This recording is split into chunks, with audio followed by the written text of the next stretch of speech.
Jain రిఫార్మేడ్ church 11వ వార్షికోత్సవం సందర్భంగా సంఘాన్ని కాస్తూ ఉన్న సేవకునకు, తన కుటుంబానికి, సంఘమైన మీ అందరికీ నా శుభములు తెలియచేస్తూ ఉన్నాను. ఈ ఒక్క పూట ఈ సందేశం మాత్రం వార్షికోత్సవానికి సందర్భించి ఉంటుంది. రాత్రి నుంచి మళ్ళీ 30వ తారీఖు రాత్రి వరకు అపోస్తలుడైన పౌలు తెస్సలోనిక సంఘానికి రాసిన మొదటి పత్రికను ఆధారంగా చేసుకుని కొన్ని సందేశాలు, దాదాపుగా 5 అధ్యాయాలు,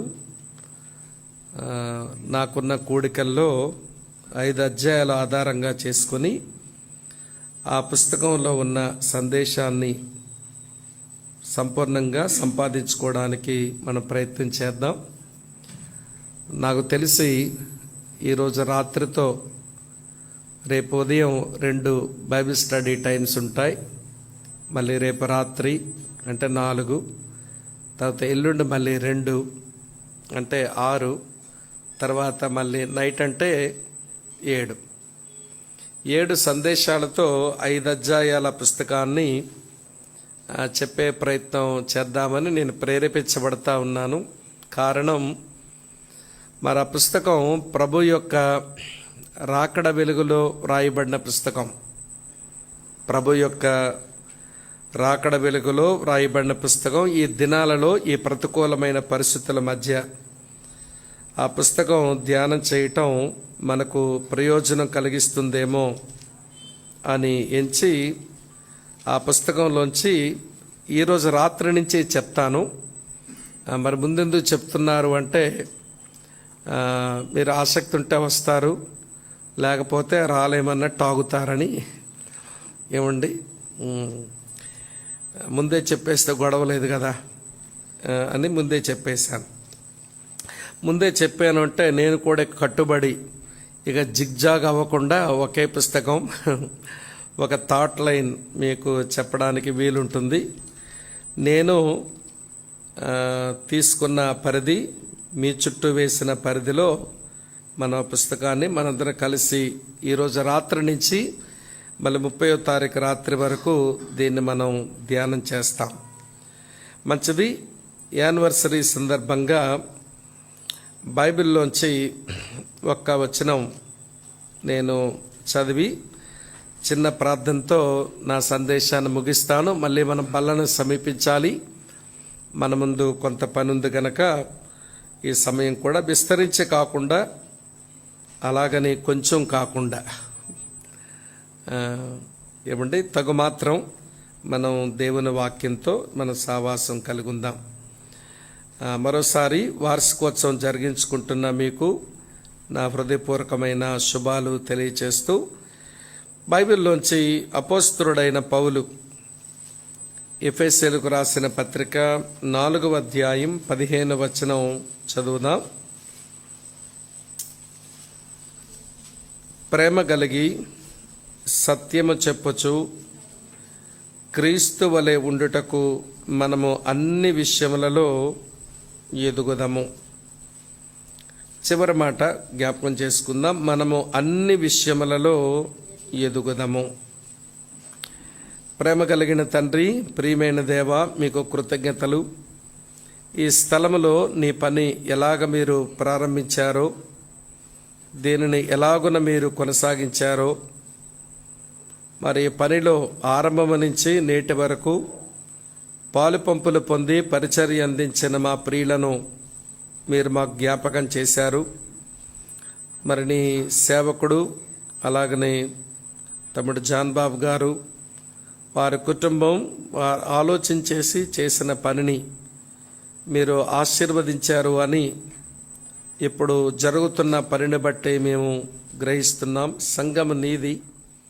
ఈ మనుషులు నీవు రక్తం పెట్టి కొనుక్కున్న నీ ప్రజలు, నీ ప్రజలుగా మేము ఈ స్థలంలో కూర్చున్నప్పుడు ఈ మందిరం నీ మహిమతో నిండగా నీ మహిమను అనుభవిస్తూ సాగడానికి కావలసిన కృప అనుగ్రహించమని, ఇంకా ముందున్న దినాలకు ఈ సమయాలు మాకు దీవెనకరంగా చేయమని, ఈ 3 దినాల వార్షిక కూడికల సందర్భంగా మేము ఒక పుస్తకాన్ని మేము అధ్యయనం చేసి నీ సందేశాన్ని, నీ హృదయాన్ని మేము తీసుకోవడానికి సహాయం చేయమని, ఈ ఉదయకాలపు ఈ సందేశం పొందిన తర్వాత నీ బల్లను మేము సమీపించాలి.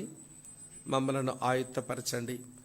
యేసుక్రీస్తు ప్రభు నామంలోనే స్తోత్రాలు చెల్లించి అడిగి వేడుకొని ప్రార్థిస్తున్నాము తండ్రి. Amen, amen. ప్రియులారా, వార్షికోత్సవం అది ఏదైనా కావచ్చు. అది మందిర వార్షికోత్సవమా, పరిచర్య వార్షికోత్సవమా, లేక మిగిలిన మన సందర్భాలలో వార్షికోత్సవాల, ఏదైనా కానీ యానివర్సరీ జరిగినప్పుడు మనం చేయవలసిన ఒక 3 పనులు ఉంటాయి. ఈ 3 రోజులు ఆ పనులు మన మనసుల్లో మెదలనిద్దాం.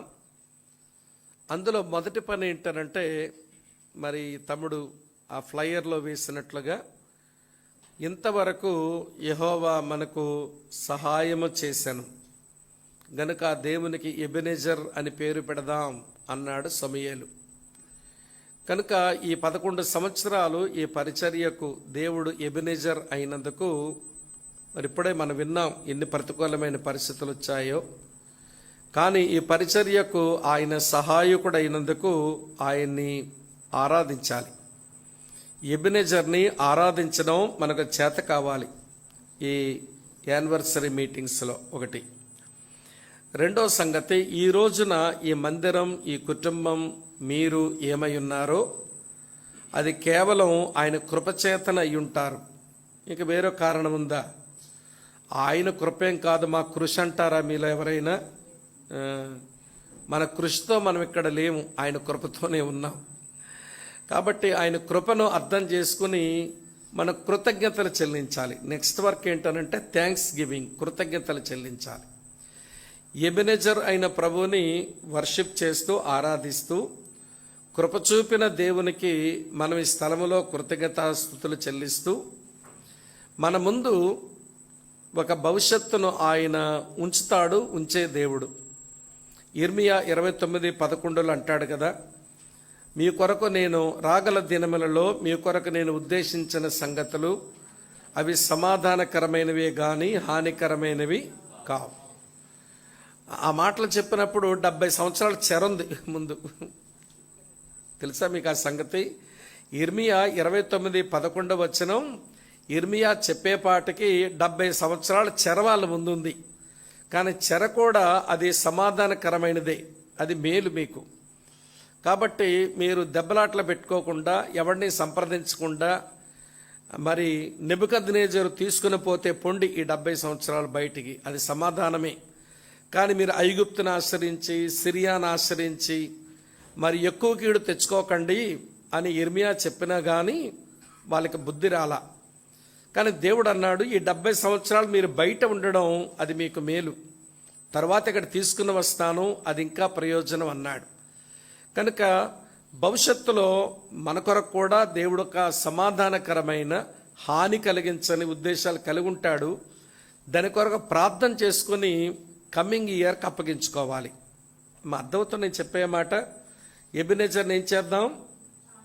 ఆరాధిద్దాం. కృప చూపిన దేవునికి ఏం చేద్దాం? కృతజ్ఞతలు చెల్లిద్దాం. మన భవిష్యత్తు మీద లక్ష్యం ఉంచిన దేవునికి ఏం చేద్దాం? ప్రార్థించి అప్పగించుకుందాం. ఇక్కడ వర్షిప్, థ్యాంక్స్ గివింగ్, ప్రేయర్, ఈ 3 పనులు చేస్తేనే మనం యానివర్సరీ బాగా చేసుకున్నట్టు లెక్క. మరి ఇక్కడికి వచ్చిన ప్రతిసారి వాక్యం వింటున్నప్పుడు, ఆయన ఆరాధించవలసిన విషయాలు మన ముందుకు వచ్చినప్పుడు, కృతజ్ఞతలు చెల్లించవలసిన విషయాలు ముందుకు వచ్చినప్పుడు, ప్రార్థించవలసిన సంగతులు మన ముందుకు వచ్చినప్పుడు ప్రార్థిస్తూ మనం గడుపుదాం. మళ్ళీ ఈ ప్రశ్న నేను మళ్ళీ 30వ తారీఖు నైట్ మీటింగ్లో అడుగుతాను. మనం ఏం ఆరాధించాం, ఏమి కృతజ్ఞతలు చెల్లించాం, ఏం ప్రార్థన చేసుకున్నామో అది తర్వాత మనం తలపోసుకొని ఆ రోజు నైట్ మనం మీటింగ్ ముగిస్తాం. సరే ప్రియులారా, ఈ సంగతులు దైవికమైనవి, 100% దైవికమైన పనులు. ఈ 3 పనులు యానివర్సరీలో చెయ్యాలి, అది డివైన్ సైడ్. అయితే హ్యూమన్ సైడ్ ఒకటి ఉంది. మన వైపు నుంచి యానివర్సరీలో చేయవలసిన మరో 3 పనులు ఉంటాయి. అదేంటనంటే మొదటి పని ఇవాల్యుయేషన్, మూల్యాంకనం అని అంటారే తెలుగులో, ఇవాల్యుయేషన్. ఈ 11 సంవత్సరాలు ఆ దేవుని కొరకు ఏం చేయగలిగాము, సంఘం కొరకు ఏమి చేయగలిగాము అని దాన్ని ఇవాల్యుయేట్ చేసుకోవాలి. ఇవాల్యుయేషన్ చాలా ప్రాముఖ్యం ఉంది, మూల్యాంకనం చాలా ప్రాముఖ్యం. తర్వాత మూల్యాంకనం అర్థమైన తర్వాత, ఇవాల్యుయేషన్ మనకు అర్థమైన తర్వాత ఎక్కడ మనం విఫలమయ్యాము, ఎక్కడ మనం సఫలమయ్యాము, ఎక్కడ ఫెయిల్యూర్స్ వచ్చినా, ఎక్కడ సక్సెస్ అయినాము, ఇవన్నీ దృష్టిలో పెట్టుకొని భవిష్యత్తు కొరకు ఒక గోల్ ఏర్పాటు చేసుకోవాలి. దాన్ని గోల్ సెట్టింగ్ అని అంటాం. ఏంటంటే ఇది గోల్ సెట్టింగ్. ఇవాల్యుయేషన్ జరగకుండా గోల్ సెట్టింగ్ అవ్వడానికి వీల్లేదు. స్టార్టింగ్లో అంటే ముందు గోల్ సెట్టింగ్ ఉంటుంది. 11 సంవత్సరాలు ట్రావెల్ చేశాం కదా, కాబట్టి మళ్ళీ ఇప్పుడు గోల్ సెట్టింగ్ ముందు కాదు. ఇప్పుడు ఫస్ట్ చేయాల్సిన పని మూల్యాంకనం, ఇవాల్యుయేట్ చేసుకుందాము. వాక్యం వింటూ దేవుని సంధిలో కూర్చొని మూల్యాంకనం చేసుకుందాం. మూల్యాంకనం అయిన తర్వాత చేయాల్సిన పని లక్ష్యాన్ని మనం నిర్దేశించుకోవాలి, ఒక గమ్యాన్ని మనం ముందు పెట్టుకోవాలి. పెట్టుకున్న తర్వాత మూడో పని ఏంటనంటే ప్లాన్ ఆఫ్ యాక్షన్. ఇక ఆ లక్ష్యం ఛేదించడం కొరకు మన కార్యాచరణ కొరకు ప్రణాళికలు వేసుకోవాలి ఈ సంవత్సరం అంతటికి. అప్పుడు మనం యానివర్సరీ బాగా చేసుకున్నట్టు లెక్క. యానివర్సరీ అంటే ఏమంటే హ్యాపీ యానివర్సరీ అని పలుకు పలికేస్తే అయిపోదు క్రైస్తవ్యంలో. మొదటి పని ఏంటమ్మా ఇవాల్యుయేషన్, చెప్పండి. రెండో పని ఏంటి గోల్ సెట్టింగ్. మూడో పని ఏంటి చెప్పండి ప్లాన్ ఆఫ్ యాక్షన్. ఈ 3 పనులు జైన్ రిఫార్మడ్ చర్చ్ ఈ 3 దినాల మీటింగుల్లో వాక్యం వింటూ మీరు చేసుకోవాలని కోరుతా ఉన్నాను. సరే, ఆరంభం కొరకు evaluation, goal setting, plan of action కొరకు ఒక వచనంలోంచి కొన్ని తలంపులు మీతో చెప్పే ప్రయత్నం చేస్తాను. ఆ వచనం ఏంటనంటే దేవుని యొక్క ఉద్దేశం, దేవుని సంఘం ఎడల. అది అపోస్తలుడైన పౌలు మాట్లాడుతున్నాడు. ప్రేమ కలిగి సత్యము చెప్పొచ్చు, క్రీస్తు వలె ఉండటకు మనం అన్ని విషయములలో ఎదుగుదాము. రైట్, వినండి. ఇప్పుడు ఎంతవరకు ఎదిగాము అనేది చూసుకోవడం ఇవాల్యుయేషన్ అయితే, ఇప్పుడు మనం పెట్టుకోవలసిన లక్ష్యం ఇదివరకు ఉంది, ఆ లక్ష్యం ఉండాలి. ఇప్పుడు కూడా ఉండాల్సిన లక్ష్యం ఏంటనంటే క్రీస్తు వలె ఉండటం. మరి కార్యాచరణకు ప్రణాళిక ఏంటనంటే అవండి అన్ని విషయాల్లో ఎదగడానికి మన ప్రణాళికలు చేసుకోవాలి. మెట్టుకు స్నేహితులారా, మీ యొక్క ఇవాల్యుయేషన్ ఎవరికి వాళ్ళు ఇండివిజువల్గా చేసుకోండి. తర్వాత ఈ గోల్ అందరిది ఒకటై ఉండాలి, మనమంతా క్రీస్తు వలె ఉండాలి, అంతే. అసలు క్రీస్తు వలె ఉండటం అనే ఈ లక్ష్యం మన దగ్గర స్టార్ట్ అయింది కాదు, ఇది దేవుని మనసులోనే ఆరంభమైన లక్ష్యం అన్నమాట. చూపించమంటారా? తండ్రి అయిన దేవుడు నీ విషయంలో ఒక గోల్ పెట్టుకున్నాడు, నా విషయంలో గోల్ పెట్టుకున్నాడు. ఖమ్మంలో ఉన్న ఈ చర్చలో ఉన్న అందరి విషయంలో దేవుడు ఒక లక్ష్యం పెట్టుకున్నాడు. చదవండి ఈ వచనం, రోమాపత్రిక 8వ అధ్యాయం 29వ వచనం. రోమాపత్రిక 8వ అధ్యాయం 29వ వచనం. ఎందుకనగా తన కుమారుడు అనేక సహోదరులలో జ్యేష్ఠుడగునట్లు దేవుడు ఎవరిని ముందు ఎరిగనో వారు తన కుమారునితో సారూప్యము గలవారొకటకు వారు ముందుగా నిర్ణయించెను. మరియు ఎవరిని ముందుగా నిర్ణయించినాడో వారిని పిలిచినాడు, ఎవరిని పిలిచాడో వారిని నీతిమంతులుగా తీర్చాడు, ఎవరిని నీతిమంతులుగా తీర్చాడో వారిని మహిమపరిచాడు. అందులో మొదటి మాట చూడండి, తన కుమారునితో సారూప్యము గలవారు. ఒకటి అండర్లైన్ చేయండి. అది మనందరి ఎడలా ఉన్నటువంటి దేవుని యొక్క యూనివర్సల్ ఏమంటే కామన్ వినండి పర్పస్. అది మనందరి విషయంలో దేవుడు కలిగిన సంకల్పం. అది సార్వత్రికంగా, వ్యక్తిగతంగా, సంఘంగా దేవుడు కలిగిన లక్ష్యం ఏంటనంటే మనమంతా తన కుమారుడైన యేసుక్రీస్తు యొక్క సారూప్యములోనికి రావాలట. అంతే, క్రీస్తు వలె ఉండుట అనే ఆలోచన ఇది మన దగ్గరది కాదు. ఎక్కడుంది? తండ్రి అయిన దేవుని యొద్దనే ఉంది. కుమారుడైన యేసుక్రీస్తు కూడా నీ ఎడల ఒక లక్ష్యం ఉంది. అది చూడండి, చూపిస్తాను. ఎఫెసీ 4వ అధ్యాయం 11వ వచనంలో ఉంటుంది.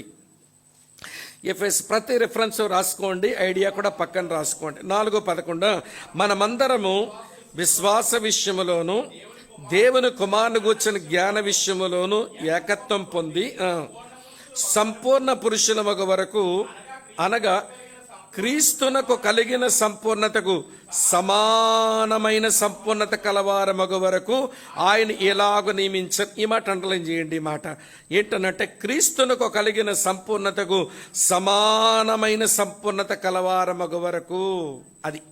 అది కుమారుని యొక్క లక్ష్యం. నీ ఎడల కుమారుడైన దేవుడు పెట్టుకున్న లక్ష్యం అదే. తండ్రి లక్ష్యం తన కుమారుని సారూప్యంలోకి నువ్వు రావాలని, కుమారుడైన యేసుక్రీస్తు ఒక లక్ష్యం ఆయన కలిగిన సంపూర్ణతకు సమానమైన సంపూర్ణత గలవారం కావాలని. మరి పరిశుద్ధాత్మ దేవుడికి ఏం లక్ష్యం లేదా? ఆయన గురి గమ్యం లేకుండా పనులు చేసుకుంటే పోతాడా? లేదు లేదు లేదు. లేఖనాల్లో ఆయన లక్ష్యం కూడా రాసింది.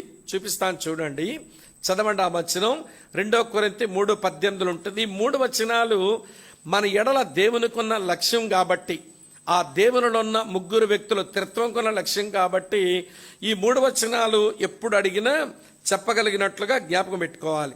2 కొరింథీ 3:18 చూస్తారా ఏమి రాసిందో? మనమందరమును ముసుగులేని ముఖముతో ప్రభు యొక్క మహిమను ప్రతిఫలింప చేయొచ్చు, మహిమ నుంచి అధిక మహిమను పొందొచ్చు, ప్రభువు ఆత్మ చేత ఆ పోలికగానే ఈ మాట అంటలించండి. ప్రభువు ఆత్మ చేత ఆ పోలికగానే మార్చబడుచున్నాము. పరిశుద్ధాత్మ దేవుని లక్ష్యం ఏంటనంటే నీవు ప్రభు అయిన యేసుక్రీస్తు వారి యొక్క పోలికలోనికి మార్చబడాలి. తండ్రి లక్ష్యం కుమారుని స్వారూప్యంలోకి రావాలి. కుమారుని లక్ష్యం తన సంపూర్ణతలోనికి రావాలి. పరిశుద్ధాత్మ దేవుని లక్ష్యం యేసయ్య పోలికలోనికి రావాలి. మెట్టుకు ఇవన్నీ కలిపితే క్రీస్తు వలె ఉండడం అన్నమాట. అందుకంటాడు, మీరు క్రీస్తు వలె ఉండుటకు అన్ని విషయములలో మీరు ఎదగండి. అర్థమైందో వ్యర్థమైందో? క్రీస్తు వలె ఉండుటకు అన్ని విషయాలలో ఎదగండి. ఎదుగుదల గురించి ఒక 2-3 మాటలు చెప్తాను. నోట్ చేయండి. ఎదుగుదల గురించి ఒక 4 మాటలు చెప్తాను. ఏమండి? Growth always depends upon life. ఎదుగుదల ఎప్పుడు జీవం మీద ఆధారపడి ఉంటుంది. అర్థమవుతుందా? ఎదుగుదల ఎప్పుడు దేని మీద ఆధారపడి ఉంటుంది? జీవం మీద ఆధారపడి ఉంటుంది. జీవము లేని ఈ టేబుల్ ఎదగదు, ఎప్పుడు చూసినా ఇలానే ఉంటుంది. జీవం ఉన్నటువంటి బయట ఉన్న చిన్న చెట్టు ఎప్పుడు ఒకేలా ఉండదు. నిన్న లేని తొడుగేదో ఈరోజు ఉంటుంది, నిన్న లేని ఆకేదో ఈరోజు వచ్చేస్తుంది, నిన్న లేని మొగ్గేదో ఈరోజు కనబడుతుంది, నిన్న లేని పువ్వేదో ఈరోజు కనబడుతుంది. డే బై డే ఏం జరుగుతుందనంటే ఏదో ఒక న్యూనెస్ వస్తుంది. ఎందుకనంటే అక్కడేముంది? జీవం ఉంది. ఈ వుడెన్ టేబుల్కి ఏమి లేదు? జీవము లేదు. జీవము లేనిది అభివృద్ధి చెందదు, జీవమున్నది ఖచ్చితంగా అభివృద్ధి చెందవలసిందే. అందుకని అభివృద్ధి జీవం మీద ఆధారపడి ఉంటుంది. జీవమున్న ప్రతిదీ అభివృద్ధి చెందుతూ ఉంటుంది. అక్కా చెల్లి తమ్ముడన్న వినండి, మనమంతా జీవం ఉన్నటువంటి దేవుని పిల్లలం కదూ. 1 యోహాను పత్రిక 5వ అధ్యాయం 12వ వచనంలో ఉంటుంది, దేవుని కుమారుని అంగీకరించువాడు జీవము గలవాడే, దేవుని కుమారుని అంగీకరింపనివాడు జీవము లేనివాడే. ఆ మాట యోహాను చెప్పాడు కానీ యేసుప్రభు వారు ముందుగానే చెప్పారు. యోహాను సువార్త 5:24లో నా మాట విని నన్ను పంపిన వాని యందు విశ్వాసం ఉంచువాడు, చెప్పండి, ఏం కలిగిన వాడు? నిత్య జీవం కలిగినటువంటి వాడు. వాడు మరణములో నుంచి జీవములోనికి ఏమైనాడు? దాటి ఉన్నాడు. ఇలా ఎన్నైనా చెప్పొచ్చు. మెట్టుకు ప్రభువునందు విశ్వాసం ఉంచి రక్షించబడిన దేవుని పిల్లల సంఘం అది జీవమున్నది. జీవమున్న సంఘములో మార్పులు సంభవిస్తూ ఉండాలి. జీవమున్నటువంటి సంఘములో న్యూనెస్ వస్తూ ఉండాలి. అందుకనే క్రైస్తవ మార్గాన్ని ఏమంటామంటే న్యూ అండ్ లివింగ్ వే అన్నారు. క్రైస్తవ మార్గం అంటే ఏంటి? మీ మార్గం అంటే మార్గమే. ఆ మార్గం ఏదో చెప్పరా బాబు అంటే మార్గమే అంటాడు. అసలు క్రైస్తవ మార్గం ఏంటనంటే న్యూ అండ్ లివింగ్ వే. ఇది నూతనమైన జీవము కలిగిన మార్గం. నేను చెప్పలే, మళ్ళీ నా సొంత మాట కాదు. హెబ్రీ పత్రిక 10:19లో హెబ్రీ గ్రంథకారు చెప్పాడు, యేసుక్రీస్తు ప్రతిష్ఠించిన మార్గమున నూతనమైనది జీవము గలది అనే మార్గం అండి ఇది. వినండి అక్కలు చెల్లాయిలు తమ్ముళ్ళు, వినండి. ఈ మధ్య క్రైస్తవులను చూస్తున్నప్పుడు ఏమంటే వాళ్ళు రెన్యూ అవ్వడం, న్యూనెస్లోకి రావడం, రెన్యూ అవ్వడం ఎప్పుడు ఆపేసుకుంటున్నారు. మేము మారమండి, మేము ఎప్పుడు ఇలానే ఉంటామండి, మా పరిస్థితి ఇంతేనండి అంటారు. అంటే అట్లా ఎలా ఉండిపోగలుగుతున్నారు మీరు? జీవము లేదా? జీవం లేకపోతే మీరు మారరు. జీవం లేకపోతే మీరేమి మార్పులు మీ దగ్గర ఉండవు. జీవం లేకపోతే మీరు చేంజెస్కి ఇష్టపడరు. జీవం ఉన్నవారైతే ఖచ్చితంగా న్యూనెస్కి మీరు ఇష్టపడాలి కదా. ఈనాటి క్రైస్తవ్యాన్ని చూస్తున్నాను, మీరు కూడా అబ్జర్వ్ చేసే ఉంటారు. రెన్యూ అవ్వడం ఎప్పుడు ఆపేస్తున్నారు? సిలువ అనేది వాళ్ళ బతుకులో తీసి పక్కన పడేస్తున్నారు. ఈ రెండు ఇప్పుడు క్రైస్తవ్యాన్ని పట్టిన ప్రమాదాలు. అర్థమవుతుంది నేను చెప్పే మాట. రెన్యూ అవ్వడం అనేది మానేశారు. వారి మనసు నూతన పరచబడడం ఆపేసుకుంటున్నారు. రూపాంతరం చెందడం ఆగిపోయింది వాళ్ళ జీవితాల్లో. రెండోది, సిలువను వారి జీవితంలో తీసి పక్కన పెట్టేశారండి. సేవలో ఎలాగో తీసి పెట్టేశారు కొంతమంది పెద్ద పెద్ద అయ్యగారులు, వాళ్ళ పక్కన పెట్టండి. కానీ క్రైస్తవులం అనుదినము మన సిలువను ఎత్తుకుని ప్రభువుని వెంబడించమని ప్రభువు చెబితే సిలువను కూడా తీసి పక్కన పెట్టేశారండి జీవితంలోంచి. అర్థమవుతుంది చెప్పే మాట. కనుక మన జీవం ఉన్న క్రైస్తవులం. అర్థమవుతుందండి. కనుక మనం తప్పనిసరిగా అభివృద్ధి చెందవలసింది. అభివృద్ధి, ఎదుగుదల అనేది జీవం మీద ఆధారపడి ఉంటుంది. కనుక మనం ఎదగాలి అంటే జీవం ఉన్న వారం మనం ఎదగాల్సిందే. అందుకే రెండో మాట చెప్తాను వినండి. గ్రోత్ గురించి మాట్లాడవలసి వస్తే growth is necessity, not optional. అంటే అభివృద్ధి అనేది ఐచ్ఛికం కాదు, అది అత్యవసరం. ఐచ్ఛికం అంటే ఆప్షనల్, ఎదిగితే ఎదుగుతాను లేదంటే లేదండి అనేది కాదు ఎదుగుదల. ఐచ్ఛికం కాదు, ఆప్షనల్ కాదు, ఇది నెసెసిటీ, ఇది నీడ్ ఉంది. నువ్వు ఎదిగి తీరవలసిందే. ఇది రెండో మాట. మూడో మాట చెప్తాను వినండి. ఎదుగుదల గురించి, అభివృద్ధి గురించి మరో మాట ఏంటనంటే growth is always gradual, not instant. అభివృద్ధి అనేది ఎప్పుడు క్రమేపీ జరిగేదే కానీ అకస్మాత్తుగా జరిగిపోయేది కాదు. మనకేమి బలహీనత అంటే ఒక్కసారి అభివృద్ధి చెందిపోవాలనుకుంటాం, కుదరదండి. ఈ బైబిల్ దేవుడు అంతకంతకు అభివృద్ధి పరిచేవాడు. ఆమె అర్థమవుతుందా? దావీదు వృద్ధి చెందాడు, ఒక రాత్రిలోనే వృద్ధి చెందాడు అంటారా? 2 సమూయేలు 5:10 రాసి ఉంటుంది. యెహోవా దావీదుకు తోడుగా ఉండెను, అతనికి అంతకంతకు వర్ధిల్లించు ఉంచెను అని రాసి. అంతకంతకు బైబిల్ వృద్ధి అంతకంతకు ఉంటుంది, లోకం వృద్ధి ఒక్క రాత్రిలోనే అంటదన్నమాట. సాతానుడేమో ఒక్కసారి సాగిలపడు, ఈ లోకరాజ్యాలు వాటి మహిమిస్తానంటాడు. తండ్రి అంటాడు, నువ్వు భూమి మీద 33 సంవత్సరాలు బతికి సిలువ మీద చచ్చిపోయి పాతి పెట్టబడి పునరుత్థానం చెంది 40 రోజులు శిష్యులతోండి నా దగ్గరకు వచ్చి నా కుడి పక్కన కూర్చొని, తండ్రి జనములు నాకు స్వాస్యముగాను భూమిని దిగంతములు సొత్తుగిస్తానన్నావు, ఇవ్వా తండ్రి ఇవ్వాతని అడుక్కో అప్పుడు ఇస్తానంటాడు. అన్ని తెప్పలు ఎందుకు అసలు? ఒక్కసారి సాగిలి పడిపో, ఒక్కసారి ఇచ్చేస్తానంటాడు. సాతాను చూపించింది ఎప్పుడు షార్ట్ కట్. సాతానువి ఎప్పుడూ షార్ట్ కట్లే. దేవుంది ఎప్పుడు స్ట్రైట్ రోడ్డే.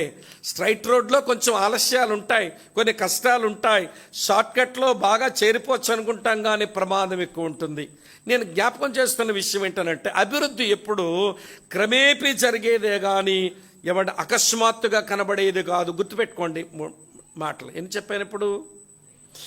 అభివృద్ధి అనేది జీవం మీద ఆధారపడి ఉంటుంది. జీవం ఉన్న వాళ్ళం అభివృద్ధి చెందాలి. తర్వాత అభివృద్ధి అనేది ఐచ్ఛికం కాదు, ఇది తప్పనిసరి. అలాగనే అభివృద్ధి అనేది క్రమేపీ జరిగేది, ఒకసారి జరిగేది కాదు. ఇంకో విషయం చెప్తాను వినండి. మాట, అభివృద్ధి అనేది ఎప్పుడు కష్టమే, అది సులభతరం కాదు. Growth is always difficulty, not easy.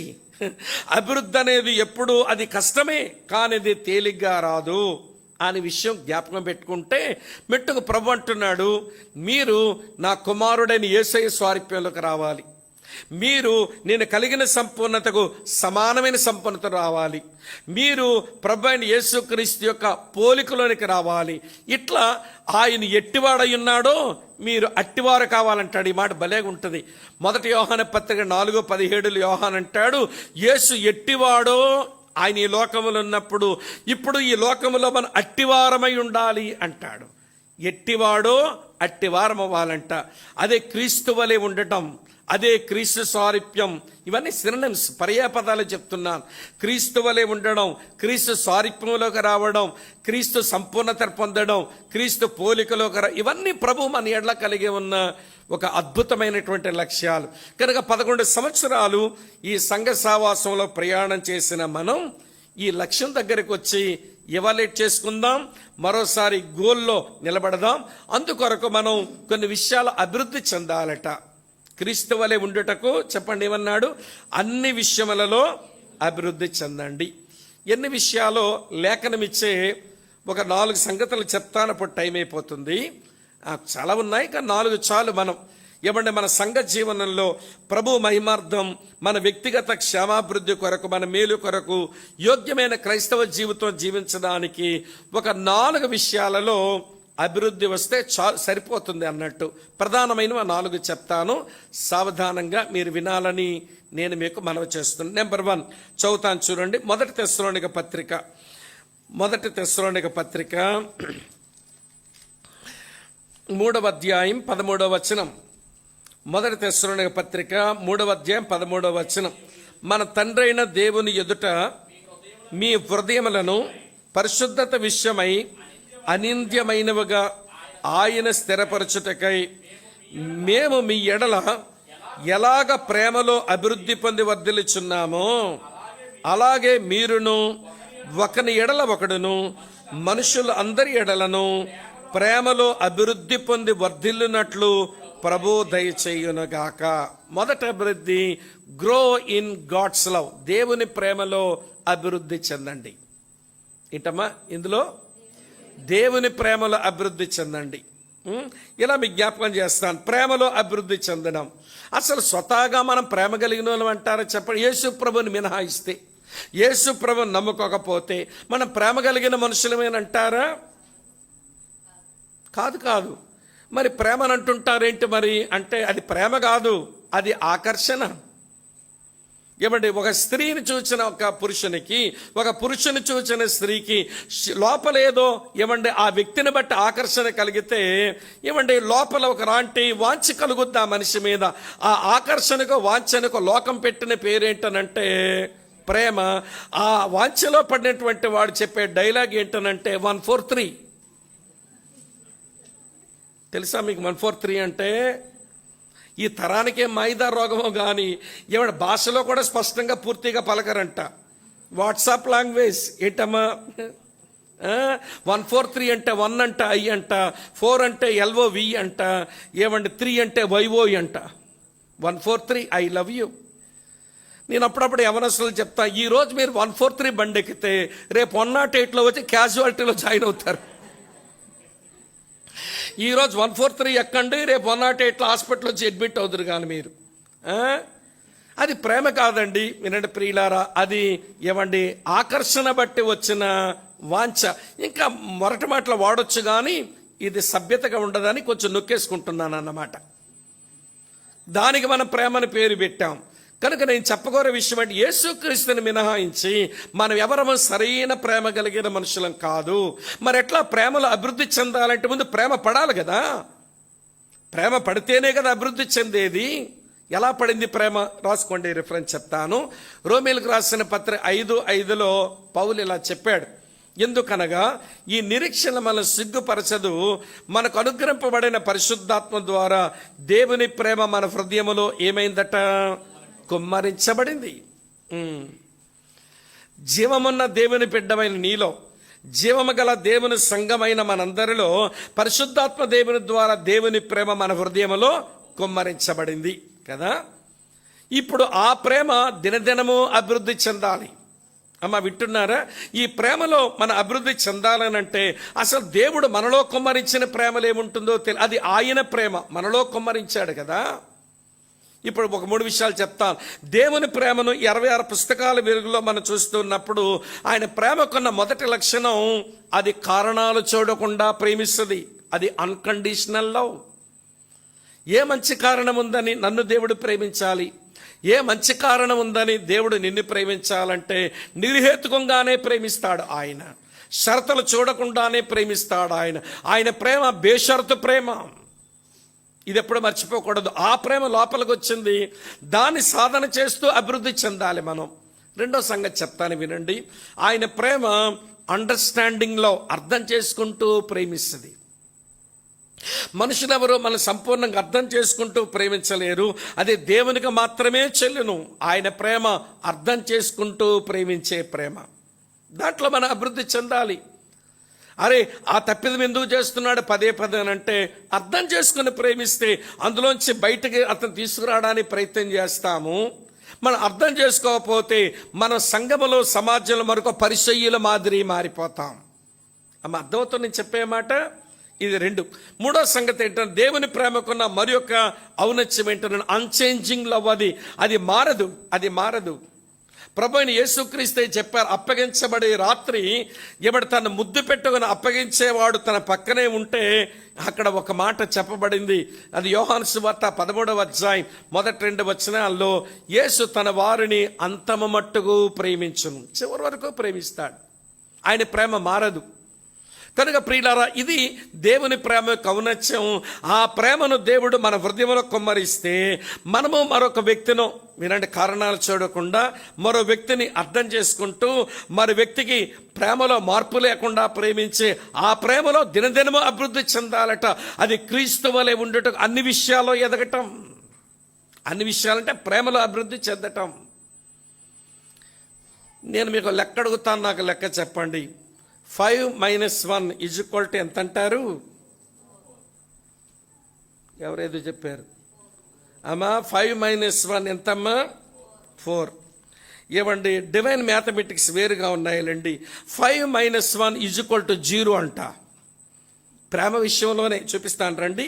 1 కొరింథీ పత్రిక 13వ అధ్యాయంలో, 1 కొరింథీ పత్రిక 13వ అధ్యాయంలో చదువుతాను చూడండి. మనుషుల భాషలతోనూ దేవదూత భాషలతో మాట్లాడినను ఒకటి కదా. తర్వాత 2వ వచనంలో, ప్రవచించు కృపావరము కలిగే మర్మములన్నీ జ్ఞానమెంత ఎరిగిన వాడనైనను, ఇది 2. కొండలను పెగలించగలిగిన పరిపూర్ణ విశ్వాసము గలవాడనైనను, ఇది 3. తర్వాత అమ్మ వింటున్నారా, బేదల పోషణ కొరకు నా ఆస్తంతా ఇచ్చినను, ఇది 4. కాల్చివేయబొట్టకు నా శరీరం అప్పగించినను, ఇది 5. ఈ 5లో ఇప్పటికే 2 సార్లు రాసింది. అదేంటనంటే, ప్రేమ లేని వాడనైతే, మరోసారి రాసింది మళ్ళీ 2వ వచనం అడుగున ప్రేమ లేని వాడనైతే, మళ్ళీ ఏమంటే 3వ వచనం అడుగును రాసింది చూడండి, ప్రేమ లేని వాడనైతే. కనబడిందా 3 సార్లు? అమ్మ కనబడిందా? చూడండి, ఆ మొదటి వచనంలోనే 2వ లైన్లో ప్రేమ లేని వాడనైతే అని ఉంది. తర్వాత 2వ వచనం ఇవ్వండి, ఆ చివరి లైన్లో ప్రేమ లేని వాడనైతే అని రాస్తుంది. మళ్ళీ 3వ వచనం చివరి లైన్లో ప్రేమ లేని వాడనైతే అని రాస్తుంది. ఇప్పుడు నా దగ్గర 5 ఉండొచ్చు. ఏంటి 5? నేను భాషలు మాట్లాడినాను, అలాగని ఏదో భాషలు ఉన్నాయని కాదు అక్కడ అర్థం. ఆయన ఏమంటే కౌంటర్ అటాక్ చేస్తున్న మాటది.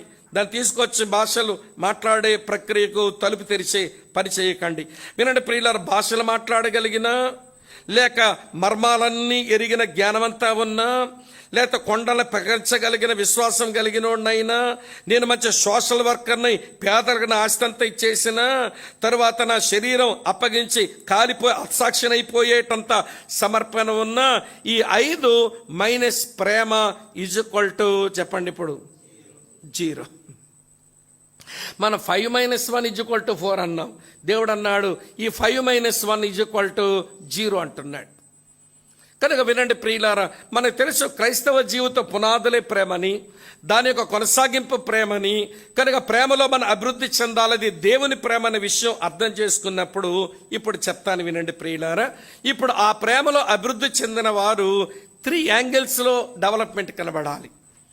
3 కోణాలలో వీరు అభివృద్ధి కనపరచాలి. ఈ 3 కోణాల అభివృద్ధి కనపరచాలి. ఒకటి అమ్మ వింటున్నారా, దైవిక కోణం, దేవుని ఎడల ప్రేమ. దేవుని ఎడల ప్రేమలో అభివృద్ధి చెందాలి. అమ్మ ఆలకిస్తున్నారా ఈ మాట? దేవుని ఎడల ప్రేమలో అభివృద్ధి చెందడం. నేను చాలాసార్లు ఖమ్మంలో ఈ మందిరంలో చెప్పాను, దేవుని ఎడల ప్రేమ ఉంటే, దేవుని ఎడల ఉన్న ప్రేమ ఆయన కోరుకున్నట్లుగా మన ప్రవర్తనలో మార్పు తీసుకొచ్చేయాలి. ప్రేమించిన వ్యక్తి కొరకు ప్రేమించేవాడు తన ప్రవర్తనలో మార్పులు తెచ్చుకుంటాడు. ఆమె అర్థమవుతున్నదా? రెండో సంగతి ఏంటనంటే, ప్రేమించే వ్యక్తి గురించి ప్రేమించినటువంటి వాడు సాహసం చెయ్యాలి. ఈ రెండు మాటలు గుర్తుపెట్టుకోండి, character changing and risk bearing. ప్రేమించే వ్యక్తి కొరకు ప్రవర్తన మార్చుకోవడం, వింటున్నారా లేదా? ప్రేమించే వ్యక్తి కొరకు సాహసాలు చేయటం. ఇలస్ట్రేట్ చేస్తాను వినండి, ఇలా ఉదాహరిస్తాను వినండి. యెహోషువ గ్రంథం 2వ అధ్యాయంలో మీరు 11వ వచనం నుంచి రాహాబు అనే వేశ్య యొక్క ఇవడి జీవితంలో కొన్ని అనుభవాలు చూస్తాం. ఇలా చెప్తాను వినండి. రాహాబు వేశ్య ఇలాగంటుంది వేగుల వారితో, మీ దేవుడు పైన ఆకాశమందును క్రింద భూమి మీదను దేవుడే. మీ దేవుడు ఈ దేశం నీకు ఇవ్వబోతున్నాడని నేను ఎరుగుదును. మీ ఎదుట ఎవనికి ధైర్యం చాలదని నేను ఎరుగుదును అని దేవుని గురించి మాటలు చెప్పి తర్వాత వేగుల వారిని దాచింది. ఇప్పుడు చెప్తాను వినండి ప్రియులారా. ఇప్పుడు ఈమె ప్రభువుని ప్రేమిస్తుందా లేదా అంటే, ప్రేమించింది గనుకనే ఆమె సంభాషణలోనే ప్రవర్తన మారిపోయింది. ఇదివరకు వచ్చినప్పుడు ఆమె కాన్వర్జేషన్ ఎట్లుంటుంది అంటే, ఎక్కడి నుంచి వచ్చారు, ఎన్ని రోజులు ఉంటారు, తర్వాత ఎన్ని పైసలు మీ దగ్గర ఉన్నాయి, ఎలాంటి ఆడపిల్లలు కావాలి, ఇది కదా ఆమె చేయాలి సంభాషణ. వేశ్యాగృహాన్ని నడిపించుకునే ఒక అక్క, ఒక అమ్మ, ఆమె దగ్గర ఉండవ సంభాషణ ఏంటి అని అంటే, ఎక్కడి నుంచి వచ్చారు, ఎన్ని రోజులు ఉంటారు, ఎన్ని పైసలు మీ దగ్గర ఉంటాయి, తర్వాత ఎలాంటి అమ్మాయిలు కావాలి, అది కదా అడగాల్సింది. దేవుని గురించి మాట్లాడేస్తున్నదేంటి? క్యారెక్టర్ చేంజ్ అయిపోయింది. ఎందుకో తెలుసా? దేవుని మీద ప్రేమ వచ్చింది. రెండవ సంగతి, ఈమె వేగులవాన్ని దాచింది అనే సంగతి తెలిస్తే ఎరుకో రోజు పీక తీసేస్తాడుగా. తెగించిందా లేదా? దేవుని ప్రేమిస్తున్నాం అని అంటాము. ప్రేమించిన ప్రభువు కొరకు ప్రవర్తన మార్చుకోకపోతేమి, ప్రేమించే ప్రభువు కొరకు తెగించకపోతేమి, మరి ప్రేమిస్తున్నామన్నమాట ఇలా నిజం ఎక్కడుంది చెప్పండి? మనందరికి సిగ్గు రావాలని చెప్తున్నాను. నేను సిగ్గుపడే చెప్తాను, సిగ్గుపడతారు కదూ? లేకపోతే జఫన్ అరిచిన తర్వాత సిగ్గుమాలిన జనులారా అనాల్సి వస్తుంది. మరి సిగ్గుపడతారు లేదా? నేను సిగ్గుపడతానని చెప్తున్నాను, మీరు సిగ్గుపడండి. ఎందుకు సిగ్గుపడాలనంటే, అసలు ఈ రాహాబు అనే వేశ్య ఇవ్వండి ఎలాగ దేవుని గురించి విని ఇంత ప్రేమను వ్యక్తపరుస్తుందండి ఆమె. ఎవరొచ్చి చెప్పారు? మీ దేవుడు పైన ఆకాశమందును దేవుడే, క్రింద భూమి అందును దేవుడే. మీ దేవుడు వలన మీరు ఆ సీహోనుకు ఏం చేశారో మాకు తెలిసిపోయింది. ఈ దేశాన్ని దేవుడు మీకు ఇవ్వబోతున్నాడని నేను ఎరుగుదునని ఇన్ని గొప్ప మాటలు చెప్పింది. ఎవరు చెప్పారు ఈ అమ్మకు? ఇలా చెప్తాను వినండి. దేవుడే డైరెక్ట్గా చెప్పాడు అనుకోండి, అది ఫస్ట్ హ్యాండ్ మెసేజ్. ఏ మెసేజ్ అమ్మా అది? First hand message. దేవుడే నేరుగా మాట్లాడాడు ఆమెతో. లేదు దేవుడు మాట్లాడకపోతే ఎవరైనా సేవకుడు చెప్పాడు అనుకోండి, దాన్ని ఏమంటాం? సెకండ్ హ్యాండ్ మెసేజ్ అంటాం. సేవకుడు చెప్పడానికి దాని ఇల్లు వేషీల్లో అయితే సేవకుడు ఎందుకు పోతాడు అక్కడికి? ఇక్కడ ఉన్నారా లేదు? అది సెకండ్ హ్యాండ్ మెసేజ్. అంటే సెకండ్ హ్యాండ్ మెసేజ్ కూడా కాదు. అమ్మా వింటున్నారా? ఆలకిస్తున్నారా? పోనీ కళలు దర్శనాలు కలిగాయా, అందులోంచి వచ్చిందా ఈవిడికి మెసేజ్ అంటే అది థర్డ్ హ్యాండ్ మెసేజ్. అవి వచ్చినట్టుగా ఏమీ దాఖలాలు లేవు.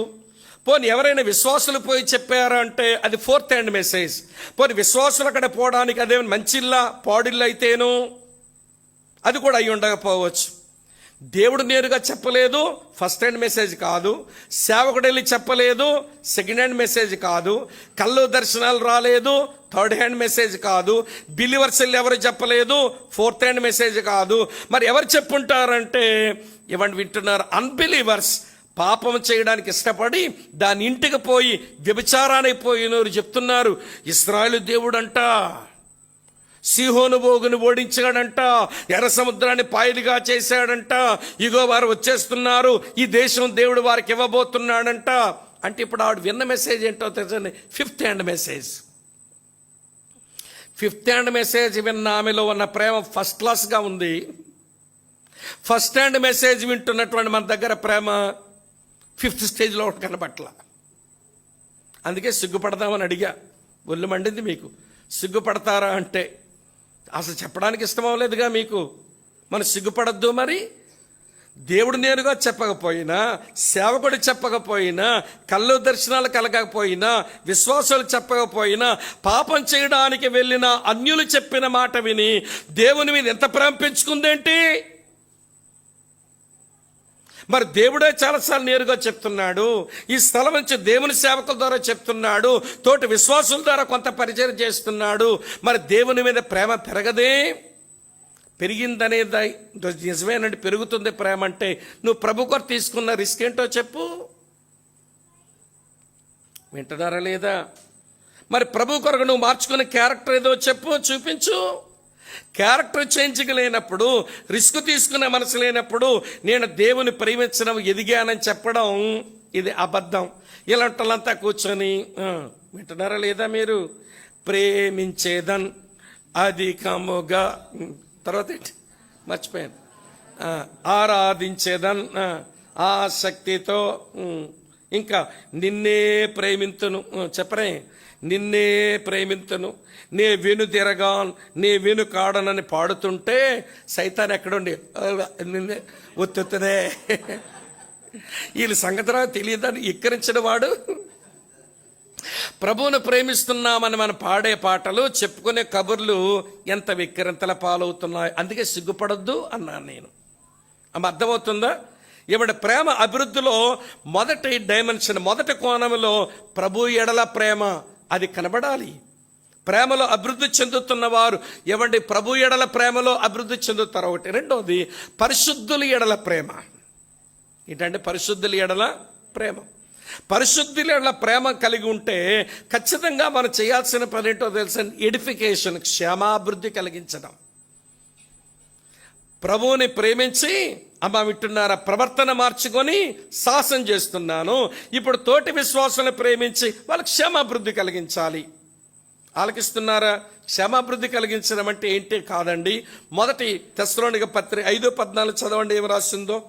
మొదటి తెస్సలోనిక పత్రిక 5:14, అక్రమంగా చేసి సహోదరులారా మేము మీకు బోధించినది ఏమనగా, అక్రమంగా నడుచుకున్న వారికి బుద్ధి చెప్పండి, ధైర్యం చెందిన వారిని ధైర్యపరచండి, బలహీనులకు ఓతనియండి, అందరి ఎడల దీర్ఘశాంతం కలిగి ఉండండి. ఇదేనండి ఎడిఫికేషన్ అంటే. తోటి పరిశుద్ధులుగా మనకు క్షేమాభివృద్ధి కలిగించడం అని అంటే ప్రేమ చేత. తోటి విశ్వాసులు క్షేమాభివృద్ధి కలిగించడం అంటే అక్రమంగా ఉన్నారనుకోండి, ఎవడి ప్రేమతో బుద్ధి చెప్పండి. ధైర్యం చెడిపోయారు అనుకోండి, వాళ్ళని ధైర్యపరచండి. బలహీనంగా ఉన్నారనుకోండి, వాళ్ళకి ఊతనియ్యండి. అందరిలా దీర్ఘశాంతం కలిగి ఉండండి. అది క్షమాభివృద్ధి కలిగించడం. ఇది ప్రేమల అభివృద్ధి చెందడం. మూడో సంగతి వింటున్నారా లేదా మీరు? ఏమంటే ప్రేమలో అభివృద్ధి చెందండి అని అంటే ఆ ప్రేమను ఆయనే డిపాజిట్ చేశాడు ముందు, అది ఇంక్రీజ్ అవ్వనివ్వండి. ఆ ప్రేమను ఆయనే మీ లోపల డిపాజిట్ చేశాడు, ఉచితంగా మీ లోపల ప్రేమను కుమ్మరించాడు. అందులో మీరు అభివృద్ధి చెందుతున్నప్పుడు ప్రభు ఎడల ఆ ప్రేమ అభివృద్ధి కావాలి, పరిశుద్ధుల ఎడల ఆ ప్రేమ అభివృద్ధి కావాలి. మూడో సంగతి, పాపుల ఎడల ఆ ప్రేమ అభివృద్ధి కావాలి. సిన్నర్స్, పాపుల ఎడల ఆ ప్రేమ అభివృద్ధి చెందితే యేసు ప్రభులా ఇట్లా ఉండాలి మన సంభాషణ. యేసు ప్రభు లాగుండాలి మన వైఖరి. ఏంటి యేసు ప్రభు వైఖరి అంటే మత్తయి 9:36 రాసి ఉంటుంది, వారు కాపర లేని గొర్రెల వలె విసిగ చెదర ఉండుట చూచి వారి మీద ఏమైనాడంట, ఆయన కనికరపడ్డాడు. అంటే ఈ సిన్నర్స్ చూస్తున్నప్పుడు ఎవడి కనికరమతో కదిలిపోవాలి. Jesus moved with compassion. ఆయన కనికరమతో కదిలిపోయాడంట. అది రావాలి మరి పాపుల ఎడల ప్రేమ ఉంటే. తర్వాత యెరూషలేములో ఉన్నవారు, వారి మీద గొప్ప దేవుని శిక్ష రాబోతుంది, ఉగ్రత రాబోతుంది. వాళ్ళు చూసి యెరూషలేమని ఆయన చేసిన పని ఏంటనంటే కనికరపడ్డం లోపల ఇప్పుడు కన్నీరు కారుస్తున్నాడు, ఏడుస్తున్నాడు యెరూషలేం పట్టణాన్ని చూచి. పాపలు చూసినప్పుడు ఇదేనా మన వైఖరి? కనికరపడ్డం ఇదేనా మన అనుభవం? కన్నీరు ఏమైనా వస్తున్నాయా? పిల్లల, నేను కొంతమంది సాక్ష్యాలు చదివినప్పుడు అలాంటి నాకు ఎందుకో భారతదేశంలో ఇట్లాంటి వాళ్ళు ఉంటారా ఉండరా అనిపించేసింది. వాళ్ళు చిన్న వయసులోనే, మీకు ఇదివరకే జ్ఞాపకం చేస్తుంటాను, ఒకసారి నెహెమ్యా గ్రంథం చెప్పాను. అబ్బాయి పేరు విలియం బర్న్స్, వాడి పేరు విలియం బర్న్స్. వాడికి 17 సంవత్సరాల వయసు. వాళ్ళమ్మ గ్లాస్గో సిటీకి సరుకులు కొనడానికి మార్కెట్ తీసుకుపోతేను, మమ్మీ మీరు వెళ్ళి సరుకులు కొనండి, నేను ఎక్కడ ఉంటానని నాడు బయట ఆగిపోయాడు. ఆమె దుకాణానికి పోయి షాపింగ్ మాల్కి వెళ్ళి సరుకులు కొనుక్కుంటే బయటకు వచ్చేసరికి విలియం కనబడ్డంలా. కానీ రోడ్డు మీద అంతా జనాలంతా పోగైపోయారు. వాళ్ళు అక్కడ ఏదో జరిగినట్టుందని వీడు కనబడ్డం లేదు, అక్కడ జనమంతా పోగయ్యారు. కొంపదీసిన కొడుకేమైనా జరిగిందని ఆమె పరుగును వెళ్ళి నిజంగా తన కొడుకే ఉన్నాడు.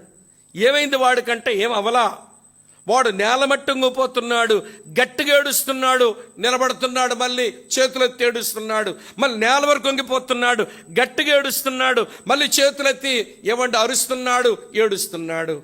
వాళ్ళమ్మ గాబరా పడొచ్చి, నాన్న ఏమైంది, కడుపు నొప్ప లేకపోతే ఏమైనా ఇబ్బందిగా ఉందా, నీ హెల్త్ ఇష్యూనా ఏంటి, చెప్పరా నీ ప్రాబ్లం, ఎందుకు ఎలా ఏడుస్తున్నావంటే అంటాడు, మమ్మీ ఈ గ్లాస్గో సిటీ మార్కెట్లో ఇన్ని పాదాలు నరకం వైపు నడుస్తుంటే నవ్వుతూ నన్ను ఎలా నిలబడమంటావు? ఈ గ్లాస్గో సిటీ మార్కెట్లో ఇన్ని పాదాలు నరకం వైపు అడుగులేస్తుంటే నన్ను నవ్వుతూ ఎలా నిలబడమంటావు మమ్మీ? ఏడుపు వస్తుంది. గ్లాస్గో సిటీలో ఆ రోజుల్లో మత్తు మందులు ఎక్కించుకొని తాగుతా వ్యభిచారం పెచ్చురేగిపోయిన దినాలు ఆ రోజుల్లో. అమ్మ ఆలకిస్తున్నారా? ఇంకొక ఆయన గురించి చెప్తాను. ఆయన మీద పుస్తకం కూడా వచ్చింది, చదవండి. ఏమంటే ఆయన పేరు రాబర్ట్ ముర్రే మ్యాక్చైన్. 5 సంవత్సరాల పరిచయం చేశాడు. 25 సంవత్సరాల వయసులో సేవకు వచ్చాడు. 30 సంవత్సరాలకు చచ్చిపోయినాడు ఆ పిల్లగాడు. ఈ 5 సంవత్సరాల సేవలో స్కాట్లాండ్ ఒక్కసారి తిరగబడిపోయింది, మారిపోయింది. రివైవల్ వచ్చిందండి. బ్రోతల్ హౌస్లు మూసేశారు, గ్యాంబ్లింగ్ హాల్స్, పేకాట క్లబ్లు మూసేశారు, మద్యపాన దుకాణాలు మూసేశారు. దేవుని వాక్యం తట్టు తిరుగుతున్నారు మనుషులు. ఏంట్రా ఇంత రివైవల్ ఎట్లొచ్చింది అని ఆశ్చర్యపడి అమెరికా దేశం నుంచి ఏమంటే కొంతమంది హిస్టరీ రాసేవాళ్ళు స్కాట్లాండ్గా పోయి, యూకేగా పోయి స్కాట్లాండ్గా వెళ్ళి అతని వల్ల ఎట్లా ఉజ్జీవం వచ్చింది, ఏంటి కారణం అంటే ఎవరెవరు ఏదో చెప్తున్నారు, కానీ ఏ మందిరంలో పనిచేసేవాడో ఆ మందిరం దగ్గరకు వచ్చి ఎట్లా వచ్చింది అతని సేవలో ఇంత ఫలమనంటే అక్కడ సెక్స్టన్ వాచ్మెన్ నేను చూపిస్తాను రండి అన్నట్ట. అంటూ వాడు తీసుకెళ్తూ అన్నాడు, మీ ద్వారా ఉద్యమం రావాలని ఉందా, మీ ద్వారా దేవుని పని జరగాలని మీకుందా, అలా అయితే ఆయన చేసేట్లు చేస్తారా అన్నట్ట. చెప్పు మేము చేస్తామన్నారు.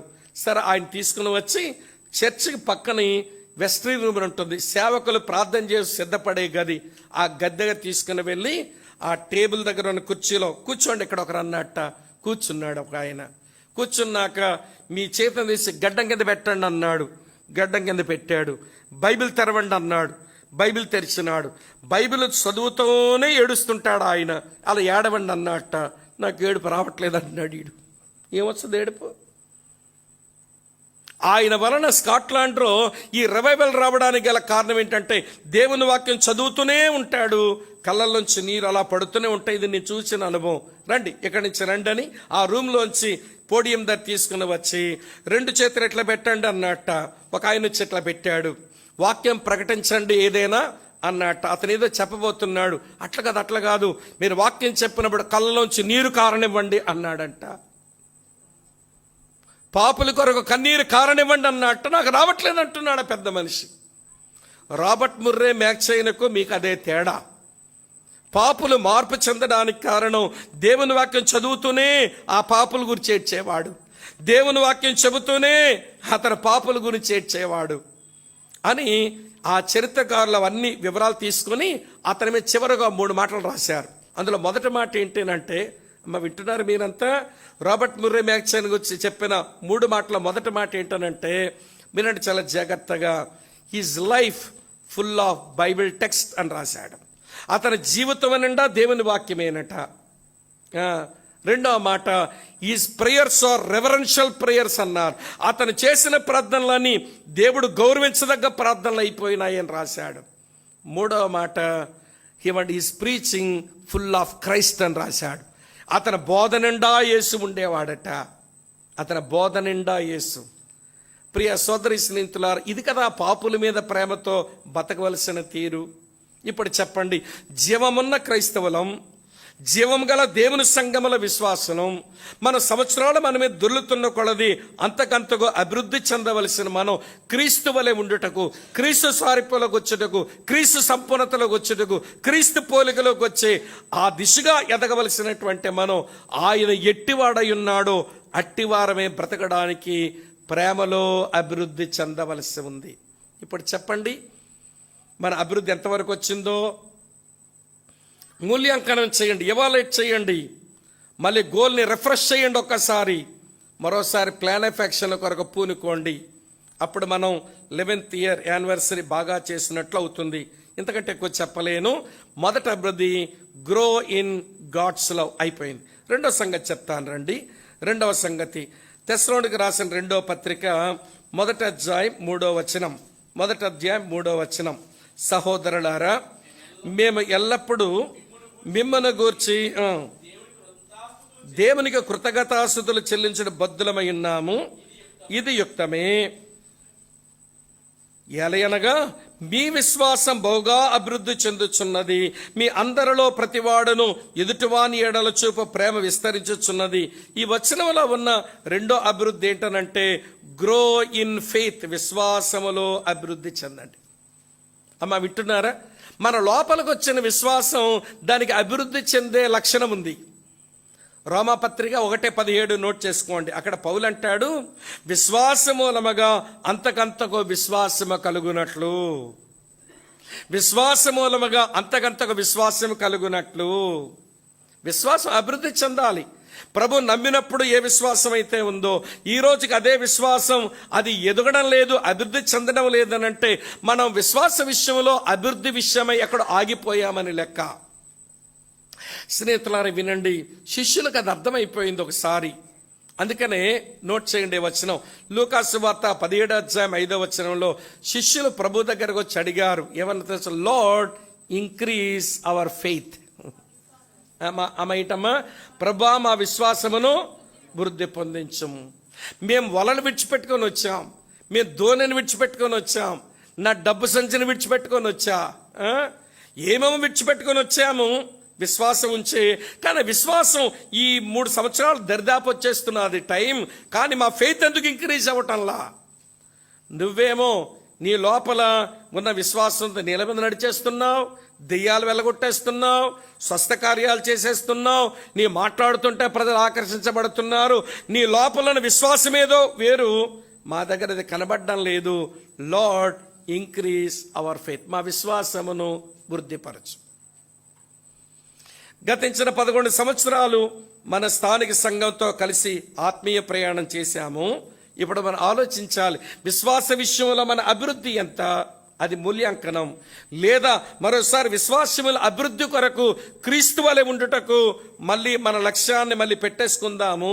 దాని కొరకు కార్యాచరణ కొరకు ఒక 4 సూత్రాలు చెప్తాను, అన్ని నోట్ చేయండి. దాని మీద బోల్డ్ అంతా నోట్స్ తయారు చేసుకోవచ్చు. మన విశ్వాస విషయంలో అభివృద్ధి చెందాలి అనంటే బైబిల్ ఇచ్చేటువంటి 4 సూత్రాలు. ఏమండి? ప్రిన్సిపల్ నెంబర్ 1 లేకపోతే చిట్కా నెంబర్ 1 ఏంటనంటే హియర్ హిమ్, ఆయన మాట వింటూనే బ్రతకండి. విశ్వాసం అభివృద్ధి చెందుతుంది. హెబ్రీలకు రాసిన పత్రిక 3వ అధ్యాయం 13 నుంచి 15 వచనాలు ఉంటుంది. ఏమని ఉంటుంది అని అంటే, నేడు అనబడే సమయం ఉండగానే మీరు ఆయన శబ్దాన్ని వింటూ ఉండండి ఎవ్రీడే. ఎందుకండి ఇలాంటి అసెంబ్లీస్లో, ఇలాంటి సంఘాల్లో డైలీ మీరు మౌన ధ్యాన సమయం కలిగి ఉండాలి, ప్రతిరోజు మీరు వాక్యం చదవాలి. దీని మీద నేను ఎవాల్యుయేషన్ షీట్ తయారు చేశా. నేను తమ్ముడికి ఇస్తాను, మీ చర్చ్ పేరు వేసి ఎవాల్యుయేషన్ షీట్ మీకు అందిస్తారు. ఏమంటే ఏదో రోజు ఈ 3 రోజుల్లో ఆ ఎవాల్యుయేషన్ షీట్ మీద ఎట్లున్నాం అనేది చూసుకోండి. మళ్ళీ నాకేమి ఇవ్వక్కర్లేదు, ఒకవేళ జాన్ బాబు గారికి కూడా ఇవ్వక్కర్లేదు. లేదు ఇచ్చి నేను సరి చేసుకుంటానంటే మీరు ఎవాల్యుయేషన్ అంత సంవత్సరం ఎండింగ్ కదా, ఎట్లా? అవునా కదా చెప్పండి? మీ యానివర్సరీతో పాటు ఇది చర్చ ఇయర్ ఎండింగ్ కదా, ఎవాల్యుయేట్ చేసుకోవడం అది మేలే. షీట్ ఇచ్చేస్తాను నేను, అది ప్రింట్అవుట్ తీసి మీకు ఇస్తారు. ఎవాల్యుయేట్ చేయండి. మీ డైలీ డివోషన్, మీ క్వైట్ టైం, మీ పర్సనల్ బైబిల్ స్టడీ ఎట్లా ఉందో అందులో కొన్ని ప్రశ్నలు ఉంటాయి, దానికి ఆన్సర్ చేయండి, బాగుంటుంది. అర్థమైందా? శుభం కొర్రా పిల్ల కొడుకంటే పందిట్లో బోడి పిల్ల అన్నట్టు మేమేదో యానివర్సరీ వాక్యం వినేద్దామని వస్తే ఈడు పనులు పెడుతున్నాడు ఏంటి అన్నట్టు అనుకోకండి, అది మేలు. కానీ ఇయర్ హిమ్, ఆయన శబ్దం ప్రతిరోజు వినండి. విశ్వాస విషయంలో అభివృద్ధి వస్తుంది, ఒకటి. నెంబర్ 2, రెండోసారి లుక్ ఎట్ హిమ్, ఆయన వైపే చూడడం నేర్చుకోండి. ఇలా మీతో చెప్పన, క్రైస్తవ భక్తి ఆయన చూడడంతో మొదలవ్వాలి.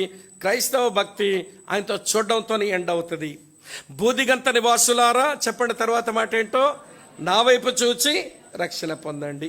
అది అది ఇనిషియల్ స్టేజ్. చూచి రక్షణ పొందాం. విశ్వాసమైన కర్తయు దాన్ని కొనసాగించువాడైనా, అది ప్రోగ్రెస్. మనం చూస్తూనే భక్తిలో కొనసాగాలి. 1 యోహాను పత్రిక 3:12 ఆయన ప్రత్యక్షమైనప్పుడు ఆయనను చూతుము, చూచిన రోజున ఆయనలాగే మనం ఉంటామన్నాడు. అది మన ముగింపు, అది మనకు క్లోజింగ్ స్టేజ్ అన్నమాట. అది మన ఫైనల్ స్టేజ్. చూపుతో భక్తి ఆరంభం కావాలి, చూపుతో భక్తి కొనసాగాలి, చూపుతోనే భక్తి ముగించబడాలి.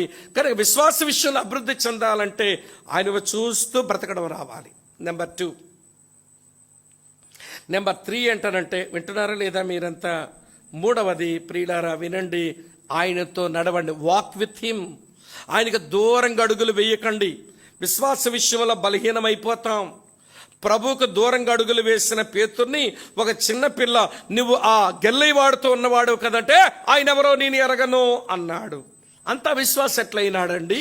ప్రభు దగ్గర నుంచి అడుగులు దూరంగా వేసుకోవడం అలవాటై ఒక అవిశ్వాసిలాగా మారిపోయాడు. కనుక క్లోజ్గా నడవండి, ప్రభువుకు దగ్గరగా నడవండి ఎవ్రీడే. విశ్వాస విషయాలు అభివృద్ధి చెందుతాయి. ఎన్ని వచ్చాయి ఇప్పటి వరకు? 3 వచ్చాయి. 4వ సూత్రం ఏంటనంటే, మీట్ హిమ్. ఆయన కలుస్తూ ఉండండి. ఎక్కడ కలుస్తాడు ఆయన అంటే, మత్తయి 18:20 ప్రకారం పరిశుద్ధుల సావాసములో ఉంటాడు ఆయన. కనుక సంఘ సావాసాన్ని ప్రేమించండి. మందిరంలో కార్యక్రమాలకు రండి. అది వర్షిప్ టైమా, లేదా బైబిల్ స్టడీనా, లేకపోతే సంఘ ప్రార్థన సమయమా, లేకపోతే వినడు కాటేజ్ ప్రేయరా, పరిశుద్ధుల సావాసములో ఆయన కలుస్తూ ఉండండి. లేకపోతే మీరు మరొక తోమ అవుతారు. పరిశుద్ధుల సావాసములు ఉండని తోమ, ప్రభు పునరుత్థానుడై తిరిగి లేచాడు, మేమైనా చూచాము అంటే నేను నమ్మనన్నాడు. ప్రభు మళ్ళీ ప్రత్యక్షపరుచుకొని, ఏ తోమ అవిశ్వాసివి కాక ఎట్లుండమన్నాడు? విశ్వాసమే ఉండవయ్యా. ఎందుకు ఎట్లా అవిశ్వాసమైనావు నువ్వంటే, పరిశుద్ధుల సావాసములో ఉండక. నేను కొంతమందిని ఎరుగుతానండి, వాళ్ళకి సరైన సావాసము లేక విశ్వాస విషయంలో దివాలా కూరలైన వారిని నేను ఎరుగుదను. ఏం బ్రదర్ ఎట్లా అయిపోయినారు మీరు? అసలు మీరు మాట్లాడుతుంటే మొదట మేము చూసిన వ్యక్తిలా అనిపించడం లేదే, ఏదో జరిగిపోయిందనంటే, ఫెలోషిప్ లేదు బ్రదర్, అంతే మేము ఎట్లా అయిపోయినాం. ఒక అక్క అంటుంది, తమ్ముడు మీతో ఉన్న రోజుల్లో ఎట్లుండేది, ఈరోజు ఎట్లయింది చూసావా? ఏంటక్క ఏమైందనంటే, మీతో ఉంటే సావాసంలో ఏదైనా తప్పు చేస్తే గద్దించేవాళ్ళు, కోప్పడేవాళ్ళు. వీడు చూసావా ఎట్లా చేశాడు? ఆ రోజులు ఎంత భయంతుండేవాడు వీడు. ఈ రోజున వరుస కాని పిల్లని పిల్లాడాడు వీడు. ఆ పిల్ల నాకు చెల్లి అవుతుంది. మరి దూర బంధువేం కాదు, దగ్గర బంధువే కదా నాకు ఆ పిల్ల. నాకు చెల్లంటే వాడికి ఏమవుతుంది? పిన్ అవుతుంది. ఇప్పుడు పిన్నినే ప్రేమించి వాడికి వెళ్ళిపోయినాడు ఎక్కడికో. మేము సావాసానికి దూరమై, ఏవండి, దేవుని పిల్లల సావాస సంఘానికి దూరమై ఈ రోజున మేము తలెత్తుకోలేని పరిస్థితి తెచ్చుకున్నాం మేము. కనుక వినండి స్నేహితులారా, మన విశ్వాసముల అభివృద్ధి చెందేందుకు ఈ 4 సూత్రాలు, ఇది అనుదినము పాటించవలసిన సూత్రాలు. అప్పుడప్పుడు కాదు ఇది. చెప్పండి. మొదటి మాట ఏంటమ్మా? ఆయన స్వరం వినండి. రెండో మాట ఏంటి తల్లి? ఆయన వైపే చూడండి. మూడో మాట ఏంటమ్మా? ఆయనతోనే నడవండి. 4వ మాట ఏంటి చెప్పండి? ఆయన్ని కలుసుకోండి. ఇంతకంటే ఎక్కువ చెప్పనక్కర్లా. మరో సంవత్సరంలో అడుగు పెడుతున్న మీరు క్రీస్తు వలె ఉండుటకు అన్ని విషయాలు అభివృద్ధి చెందాలి అంటే ప్రేమలో వృద్ధి చెందండి, తర్వాత విశ్వాసములో వృద్ధి చెందండి. మరొక 2 ఒకే దగ్గర ఉన్నాయి, చూపిస్తాను రండి. పేతురు రాసిన 2వ పత్రిక 3వ అధ్యాయం 18వ వచనం. 3:18 మన ప్రభువును రక్షకుడైన యేసుక్రీస్తు అనుగ్రహించు కృపయందును జ్ఞానమందును అభివృద్ధి ఇందులో మొట్టమొదట వింటున్నారా స్నేహితులారా? ప్రభు అయిన యేసుక్రీస్తు నందు జ్ఞానమందు అభివృద్ధి పొందండి. జ్ఞానం అంటే బైబిల్ గురించి బోల్డంత సమాచారం తెలుసుకోవడం, అది జ్ఞానం కాదు. హెబ్రీలకు జ్ఞానం అనే అర్థం వేరుగా ఉంటుంది. మనది వేరు, వాళ్ళది వేరు. మన జ్ఞానం అంటే ఇన్ఫర్మేషన్ గడించడం జ్ఞానం అనుకుంటాం. హెబ్రీలు అట్లా అనుకోరు, మొదటి శతాబ్దంలో యూదులు అట్లా అనుకోరు. జ్ఞానం అనేది ఒక చివరి దశ. దానికంటే ముందు, వింటున్నారు మీరంతా, చెప్తాను. దానికంటే ముందున్న దశ అండర్స్టాండింగ్, దానికంటే ముందున్న దశ నాలెడ్జ్. Knowledge, understanding, wisdom. విజ్డమ్ని వారు విజ్డమ్ అంటారు, ఈ రెండింటిని విజ్డమ్ అనరు. కానీ బైబిల్లో మనం ఎవరు వింటున్నా, తెలివితేటల జ్ఞానం అంటాం, గ్రహింపుని జ్ఞానం అంటాం, జ్ఞానాన్ని జ్ఞానం అంటాం. అసలు అది జ్ఞానం అంటే ఏంటంటే జ్ఞానం లేకుండా ఉంటాం. తమిళ అంతేనా? ఇప్పుడు చెప్తాను వినండి. జ్ఞానం చివరి దశ, విజ్డమ్ లాస్ట్ స్టేజ్. దానికంటే ముందు అండర్స్టాండింగ్, దానికంటే ముందు నాలెడ్జ్. నాలెడ్జ్ అంటే అక్యూములేషన్ ఆఫ్ ద ఫ్యాక్ట్స్, అనగా సత్యాలను, వాస్తవాలను సమీకరించుకోవడం. అది నాలెడ్జ్, అది తొలి దశ, అది ఉండాలి. అర్థమైందమ్మా నేను చెప్పింది? అక్యూములేషన్ ఆఫ్ ద ఫ్యాక్ట్స్ అది. అటు తరువాత అది అండర్స్టాండింగ్లోకి రావాలి, అంటే గ్రహింపులోనికి రావాలి. గ్రహింపులోనికి రావడం అంటే అర్థం ఏంటంటే ఎసిమిలేషన్ ఆఫ్ ద ఫ్యాక్ట్స్, అంటే ఎరిగిన వాస్తవాలు, సత్యాలను జీర్ణం చేసుకోవాలి. అది అండర్స్టాండింగ్, అంతే. అర్థమవుతుందా? విజ్డమ్ అవ్వలేదు అప్పుడే. Accumulation of the facts, assimilation of the facts, ఇది రెండు. మూడోది విజ్డమ్ ఏంటనంటే యాక్ట్ ఆన్ ద ఫ్యాక్ట్. నీ దగ్గరకు వచ్చిన సత్యం ప్రకారం చెయ్యి, అప్పుడు జ్ఞానం వచ్చినట్టు లెక్క. సమాచారం తెలుసుకుంటే జ్ఞానం కాదు, సమాచారాన్ని గ్రహించేస్తే జ్ఞానం కాదు, తెలిసిన సమాచారం ప్రకారం బ్రతికితే జ్ఞానం. అది హెబ్రీలకు అండర్స్టాండింగ్, అది బైబిల్లో మొదటి శతాబ్దంలో ఉన్న వారి యొక్క అండర్స్టాండింగ్. ఇప్పుడు ప్రభు అంటున్నాడు, ఎవడి పేతురు ద్వారా మీరు ఎవడి క్రీస్తు వలె ఉండుటకు అన్ని విషయాల్లో మీరు అభివృద్ధి చెందడం అని అంటే జ్ఞానములో అభివృద్ధి చెందండి. ఎవరి జ్ఞానం? ప్రభు అయిన రక్షకుడైన యేసుక్రీస్తు అను గురించి జ్ఞానం. వినండి వినండి ప్రియులారా, వినండి. ప్రభు అయిన యేసుక్రీస్తు అను గురించి జ్ఞానం. ఇక్కడ యేసుక్రీస్తు యొక్క ఫుల్ నేమ్ ఉంది. పేతురు ఈ పేరును 3 సార్లు ప్రస్తావిస్తాడు ఈ పత్రికలో. 2వ పత్రికలో చూడండి, 11వ వచనంలో ఉంటుంది. మొదటి అధ్యాయం 11వ వచనం, ప్రభువును రక్షకుడైన యేసుక్రీస్తు అడుగుని ఉంటుంది చూడండి 11వ వచనంలో. తర్వాత 20వ వచనంలో చూడండి, వారు ప్రభువును రక్షకుడైన యేసుక్రీస్తు అని ఉంటుంది. ఇప్పుడు మనం చదివిన వచనంలో ప్రభువును రక్షకుడైన యేసుక్రీస్తు అని ఉంటుంది. అంటే యేసుక్రీస్తు అనుగురించి జ్ఞానములు అభివృద్ధి చెందడం అంటే, అమ్మ వింటున్నారా? ఇలా చెప్తాను వినండి. యేసు అనగా రక్షకుడు, సేవియర్ని ఎక్స్పీరియన్స్ చెయ్యండి. యేసును సేవియర్గా ఎక్స్పీరియన్స్ చేయండి, రక్షకుడుగా అనుభవించండి. పరిచయం జ్ఞానం కలిగి ఉండకండి. పరిచయ జ్ఞానం రక్షించదు, అనుభవ జ్ఞానమే రక్షిస్తుంది. తెలియటం పరిచయ జ్ఞానం, ఎరగడం అనుభవ జ్ఞానం. అనుభవించండి, రక్షకుడికి అనుభవించండి. ఆ యేసు ఎవరో తెలుసా? క్రీస్తు. క్రీస్తు అంటే సఫిషియంట్ వన్, సరిపోయిన వానికి అనుభవించండి. బోధకైనా, ఆలోచనకైనా, సమస్యకైనా, ఇరుకులకైనా, ఇబ్బందులకైనా యేసును సరిపోయిన వానికి అనుభవించండి. Saviour became sufficient one. రక్షకుడు ఏమైనాడు? మాట్లాడరే, సరిపోయిన వాడైనాడు. ఇప్పుడు క్రీస్తుగా మాత్రమే కాదు, ఆయన అనుగ్రహించే జ్ఞానం ఏంటనంటే ఆయన ప్రభువుగా మీరు ఆస్వాదించండి.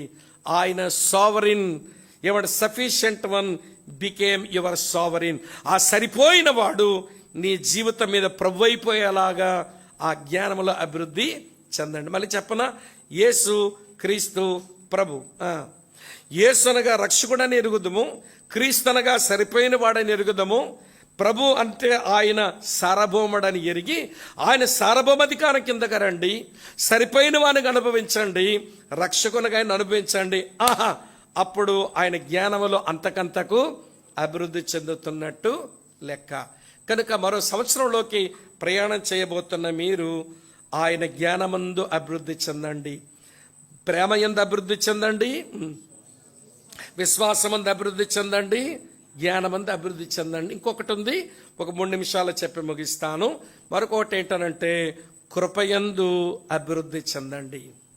అమ్మ దేంట్లో అభివృద్ధి చెందాలి? వినండి చెప్తాను. విశ్వాసం ద్వారా కృపచేత రక్షించబడ్డాం. ఆల్రెడీ ఎక్స్పీరియన్స్డ్ గ్రేస్ అయిపోయింది. ఆయన కృపచేత రక్షించబడితిమి అయిపోయింది. రెండవ సంగతి వింటున్నారా మీరంతా? అది ఎఫెసీ 2:8 ఉంటుంది కదా, విశ్వాసం ద్వారా కృపచేతనే రక్షించబడ్డాము. అయిపోయింది. ఏమంటే కృపచేత రక్షించబడ్డాము, అది ఎక్స్పీరియన్స్డ్ గ్రేస్, మనం అనుభవించిన కృప. తిమోతికి రాసిన 2వ పత్రిక 2వ అధ్యాయం 1వ వచనంలో, నా కుమారుడా క్రీస్తు యేసునందు కృపచేత బలవంతుడు కమ్ము. ఇదేంటిది? ఏమండి, స్ట్రెంగ్థెన్ అవ్వడానికి. సాల్వేషన్ ఎక్స్పీరియన్స్ ఒక కృప, మన స్ట్రెంగ్థెన్ అవ్వడానికి మరో కృప. ఇది కూడా ఎక్స్పీరియన్స్ చేసినాము. ఇది ఎక్స్పీరియన్స్డ్ గ్రేస్. అమ్మా వింటున్నారా? ఆయన కృపలో మనం బలవంతులమైతిమి. 3వ సంగతి చెప్తాను. పౌలు భక్తుడు అంటాడు 1 కొరింథీ పత్రిక 15:10లో, నేను ఏమై ఉన్నానో అది దేవుని కృపలన అయి ఉన్నాను.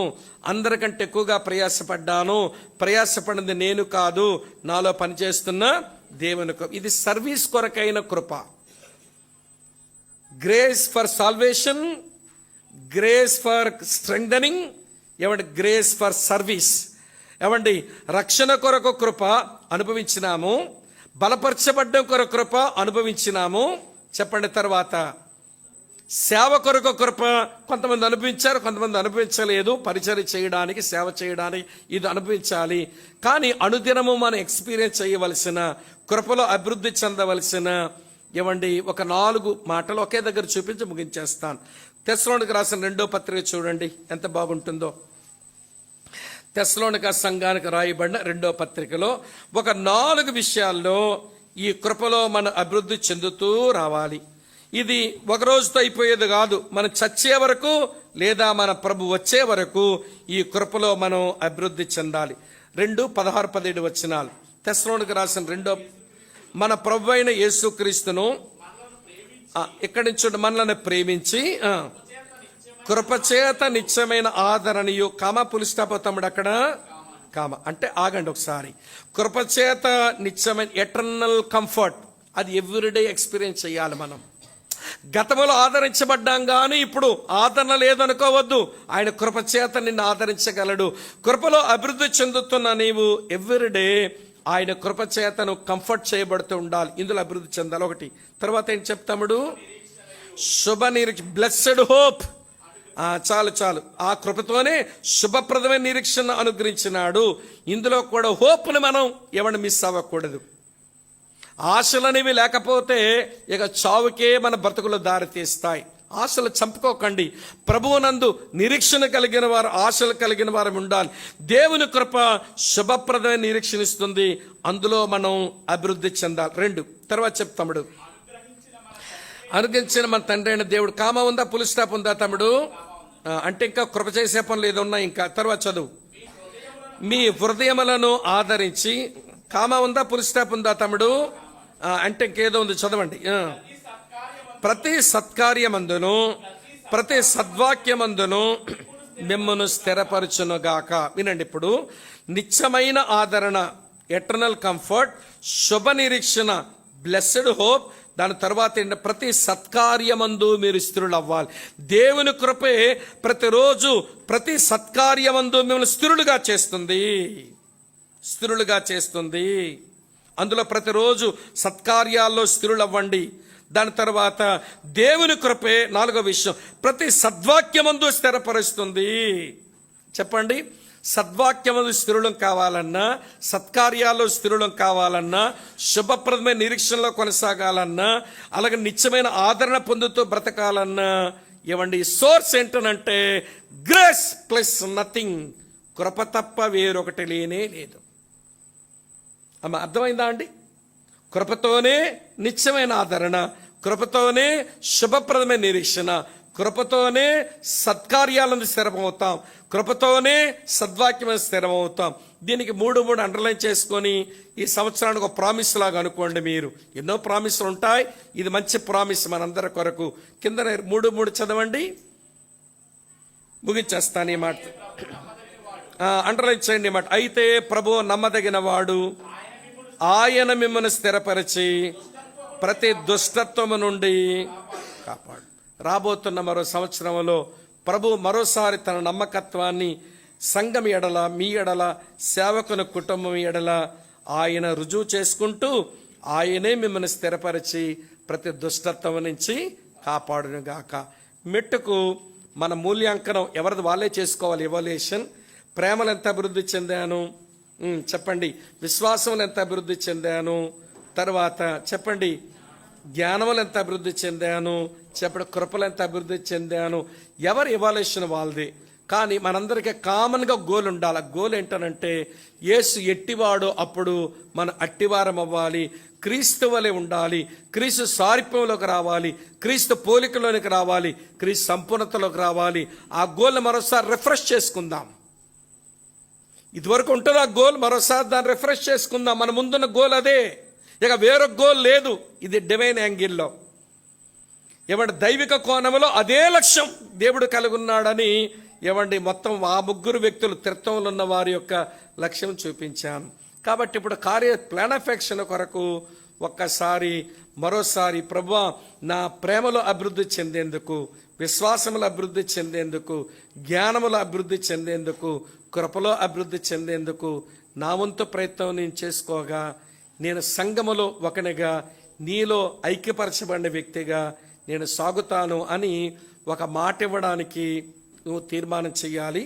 ఆ మాట ఇస్తున్నావు అనే దానికి రుజువుగా కనబడుతుంది బల్ల. ఏమండి అదేం బల్లో తెలుసా?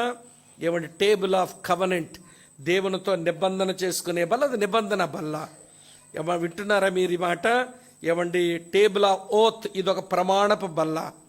ఏమండి ఆ ప్రమాణ బల్ల దగ్గర ప్రభువా రాబోతున్న సంవత్సరంలో మేము సంఘముగా ఈ విషయాలు అభివృద్ధి చెందుతూ నీ కుమారుడని యేసుక్రీస్తు వల్ల మారడానికి ఇష్టపడతాం. నీ కృప అనుగ్రహించు. నువ్వు నమ్మదగిన వాడవు కదా, నువ్వే స్థిరపరిచే దుష్టత కాపాడతావు కదా, మమ్మల్ని మేము అప్పగించుకుంటున్నామని ఆయనకి అప్పగించుకోండి. చిన్న రొట్టె మొక్కే కదా అని పల్లసందులో పెట్టి నవలి మింగేకండి. చిన్న చొక్కే కదా అని చెప్పి గొంతుకులేసి గటగట మింగేకండి. చిన్న చొక్కే చిన్న మొక్కే, కానిది తీర్పు బల్ల, టేబుల్ ఆఫ్ జడ్జిమెంట్. ఒక రోజున ఏమంటే చిన్న మొక్క చిన్న చొక్కంట మన సరిగా లేకుండా దాంట్లో చేతులు పెడితే ఒక ముసలాయన అన్నాడు, చిన్న చొక్కే పళ్ళ కింద నమిలేవుగా, చిన్న చొక్కే కదా గొంతుకులు పోసుకొని తాగావుగా, ఏమంటే నువ్వు సరిగా లేకుండా పరీక్ష చేసుకోకుండా ఒక మాట ఇవ్వకుండా దాంట్లో చేతులు పెడితే చిన్న మొక్కే చిన్న చొక్కే చొక్కలు చూపెడతాయి ఒక రోజున అన్నాడు. అర్థమైందా? ప్రార్థన చేసుకుని ప్రభువా 11 సంవత్సరాలు నీ నమ్మకత్వానికి, నీ విశ్వాస్యతకై నీ కృతజ్ఞతలు నాయన మా ముందున్న కాలంలో చెప్పండి నీ వలె ఉండుటకు మేము అన్ని విషయాలలో ఎదుగుతాం. ముందు మాకు ఆశ ఉంది, నువ్వు ఆశ తీర్చేవాడు అని అప్పగించుకుంటున్నాం. ప్రేమలో వృద్ధి చెందుతాము చెప్పండి. తర్వాత విశ్వాసంలో వృద్ధి చెందుతాము. నిన్ను గుర్చిన జ్ఞానంలో వృద్ధి చెందుతాము. నీ కృపలో వృద్ధి చెందుతావు. నువ్వు నమ్మదగిన వాడువు, నువ్వే స్థిరపరచువాడవు గనక స్థిరపరచండి అని అప్పగించుకుంటూ ప్రార్థన చేసుకుని బల్లను మనం సమీపిస్తాం.